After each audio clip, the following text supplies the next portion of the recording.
स्पष्ट हो गया है कि ये हमारे विरुद्ध कार्य किया जा रहा है। सबसे समस्या ये है कि जब हमारे घर में हमने चौकीदार रखा हुआ है और हम कहीं चले गए, हमारे घर में कोई घटना होती है तो हम सबसे पहले किसको पकड़ेंगे?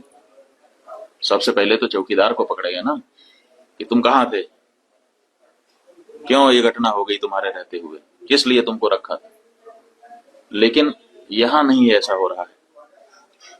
यहाँ जो है कहते तो हैं कि हम चौकीदार हैं, लेकिन चौकीदारी अगर की गई होती, हाँ चौकीदार अगर अपने काम में पक्का होता है तो उसके ऊपर आक्रमण करके उसको कोई मार दे, लेकिन फिर कहा जाता है कि इस चौकीदार ने अपना निभाया। यहाँ तो कुछ पता ही नहीं है, कोई लड़ा ही नहीं उनसे, किसी ने उनको रोकने की कोशिश ही कहीं नहीं की। वो आए, घटना की, आराम से चले गए, कहीं पर उनको कोई बाधा नहीं। कहाँ है चौकीदार? और चौकीदार के बारे में चर्चा ही नहीं हो रही है। अब कह रहे हैं हम उनको सबक सिखा देंगे, हम ये कर देंगे, हम वो कर देंगे। पाकिस्तान की धरती से आए थे। अरे भाई, पाकिस्तान की धरती से आए थे, इतनी जल्दी कैसे पता चल गया आपको? और अगर इतनी जल्दी आपको पता चल जाता है तो घटना के पहले क्यों नहीं पता चल गया? और दूसरी बात यह है कि अगर पाकिस्तान से आए तो पाकिस्तान के खिलाफ अच्छी तगड़ी कार्रवाई करिए। आप कह रहे हैं कि हम सिंधु नदी का जल रोक देंगे। आपके पास जल को रोकने या उसको डाइवर्ट करके अपने ही यहाँ, अपने ही देश में रख लेने का कोई उपाय ही नहीं है। हमने विशेषज्ञों से पूछा कि अगर हम सिंधु नदी का जल पाकिस्तान में जाने से रोकना चाहते हैं तो हमारे पास क्या व्यवस्था है?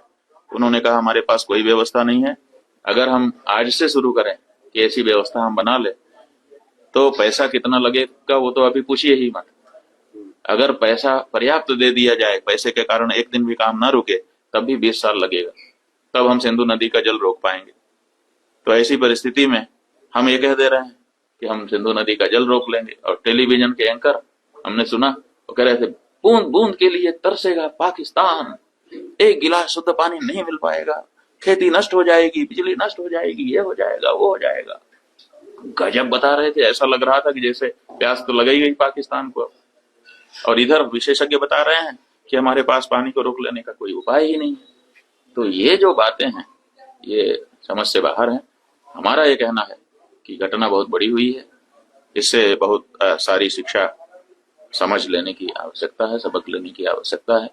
और सबसे पहले जिन लोगों से ये चूक हुई है उनको चिन्हित करने की आवश्यकता है और उनको दंडित करने की आवश्यकता है। उसके बाद अगर कोई बाहरी है तो उसके ऊपर भी प्रहार करना चाहिए।